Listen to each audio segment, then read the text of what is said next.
Assalamu alaikum wa rahmatullahi wa barakatuhu. Bismillahirrahmanirrahim. Rabbi zidni ilma. Nun sakin or tanween ruling. So this would be nun sakin or tanween ruling. Now, tanween are those double accents. Fathatain, kasratain, and dhammatain. Okay. Now, why did we say tanween with nun sakin together? Now, the reason is because in tanween, in fathatain, kasratain, or dhammatain, there is a nun sakin hidden in it. What do I mean by it? For example, if the letter man comes, you can see the video. If the letter man comes, okay, so this is basically also understood as man, not in meaning, in writing. Okay, there is a nun sakin. So with every sakin, with every double accent, there's actually a nun sakin hidden in it. Now, so for nun sakin or tanween rulings, there are four main types. What are they? Number one is izhari halqi. Izhari or izhar halqi. Now, in makhraj, you've learned there are letters that come from the throat, which is known as halq, and this is where this word is derived from, halqi. So what it means is halqi letters are the halq letters, and they are hamza, ha, ain, ha, ghain, and kha. I will write it in short here, huruf halqi. So izhari halqi is when nun sakin or tanween is followed by hurufi halqi letters. So either one of these letters. Okay. Now let's do one example. Buyutan aminin. Buyutan aminin.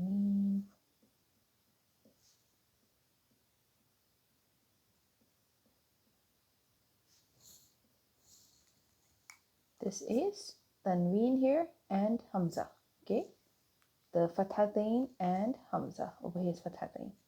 I'll show you one more example. Wala tahzan alayhim. Wala, and you know the meaning of this. Tahzan, do not be sad, because Allah is with us. Wala tahzan alayhim. Okay, and it's over here. Nun sakin and ain. This is ain. Now, izhari halqi is derived from the word zahar, ra.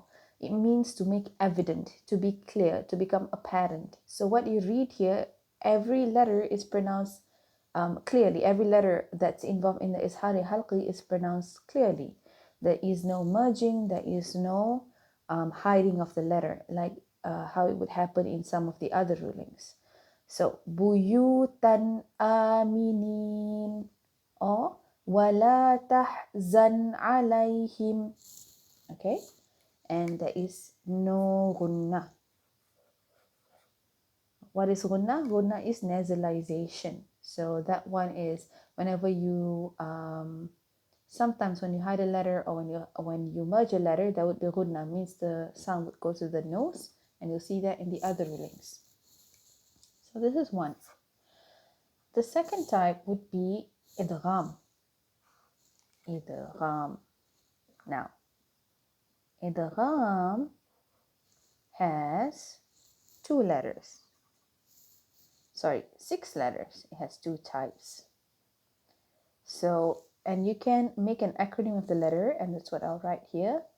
It's called yarmalun. This is in short for ya. See, ya, ra, mim, lam, waw, nun. Okay, ya, ra, it's very easy to remember it as hurufi yarmalun. Okay, there are two types of this. These are idgham with ghunna and idgham without ghunna. Idgham with ghunna, there are 6 letters, and I'm going to write it in the combined way like this. These are hurufi yawmin. Okay, ya, waw, mim, and noon. Let's write both. Ya, waw, mim, and noon. What's left? Lam and ra. So that belongs here. Huruf that does not have gunna is lam and ra. So what it means is idgham with gunna happens when nun sakin or tanween is followed by hurufi yawmin. That's the definition. And idgham without gunna is when nun sakin or tanween is followed by lam or ra. So let's do one example for each. Allan for huruf with no gunna. Allan. Allan. And it is happening here. Nun sakin and lam. Okay. It can have tashdid or shadda. That's no issue. And that is applicable in every other ruling. Now, allan. Okay. And the second example for gunna would be mam ma'ahu. Mam ma'ahu. That's happening here. Nun sakin and mim. Now, the word idgham means to merge. So what it means is the first letter is merging into the second letter. Now, when you say idgham, the term mudgham and mudgham fi will come. Mudgham is the first letter and mudgham fi is the second letter. So the mudgham would be the nun sakin or the tanween, and the mudgham fi would be one of these letters. Now, what does mudgham and mudgham fi means? Mudgham means the merging letter and mudgham fi means the merged letter. So I can write a little note over here. Mudgham is the merging letter.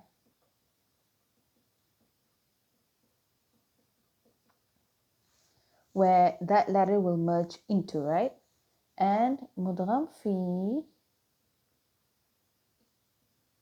is the merged letter. Or it's better understood, because this term may be confusing, it's better understood if you say mudgham is the letter in which the first one is merged into and the second one where the letter is merged into it. You understand?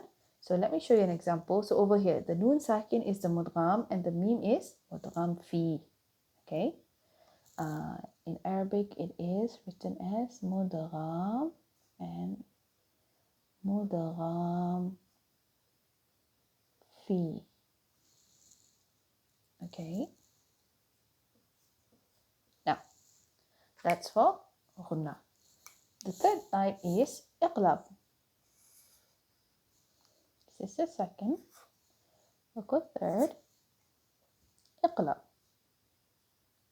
Remember, Arabic has 27 letters, and the 27 letters have to fall either into these categories, and this is the third category, and there's only one letter for iqlab, which is ba.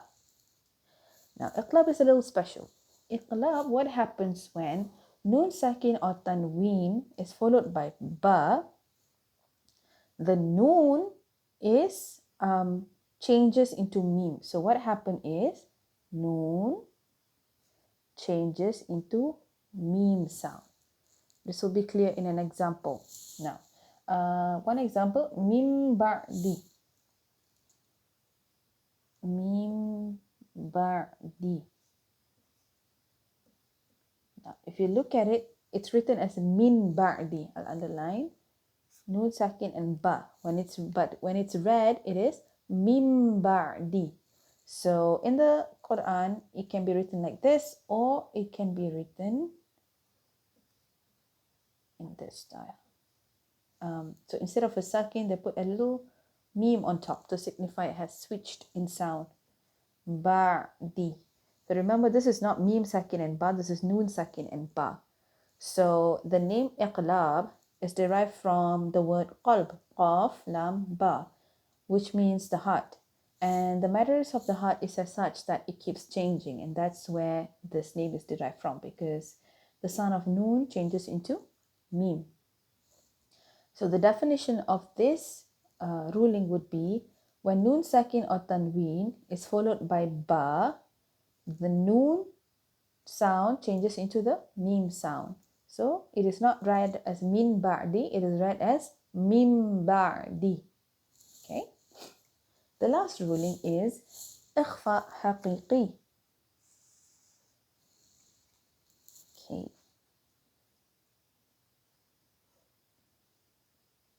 Ikhfa haqiqi.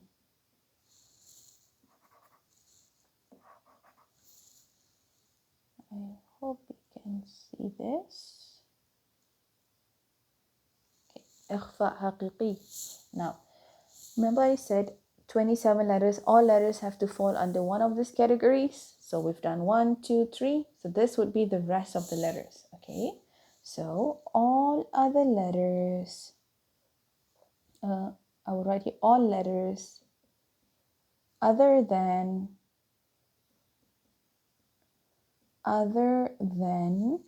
حروف حلقي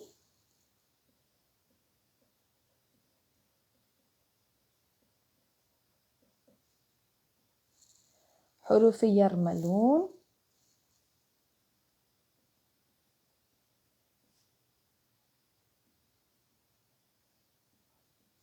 حروف and then alif and ba. So alif is not in this iqlab, but over here this is also going to be accepted. Alif and ba.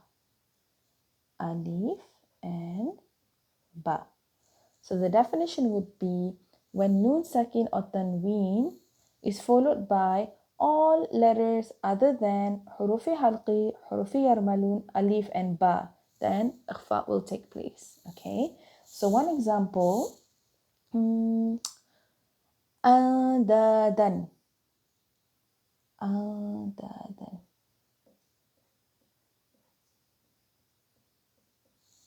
So it is taking place here. Adadan. Okay, noon sakin and dal. Now, over here when you read ghunna takes place, in iqlab, I forgot to mention, ghunna also take place. Ghunna is nasalization. So when you read it, the sound will be going into the nose. Over here, it's very clear. The one that has ghunna will have ghunna. The one that doesn't have ghunna does not have ghunna. Okay. So over here, if you notice, we read as mim ba'di. Mim ba'di. Okay. And ikhfa haqiqi. Dadan. Dadan. All right. And that would be it for Nun Sakin or Tanween. Now, what you have to do in order to understand this better, inshallah, revise this and then open your mushaf, look for example of each of this, your own example. Okay, memorize the example, take a blank white paper and write it down all from memory with the example. Jazakallahu khairan.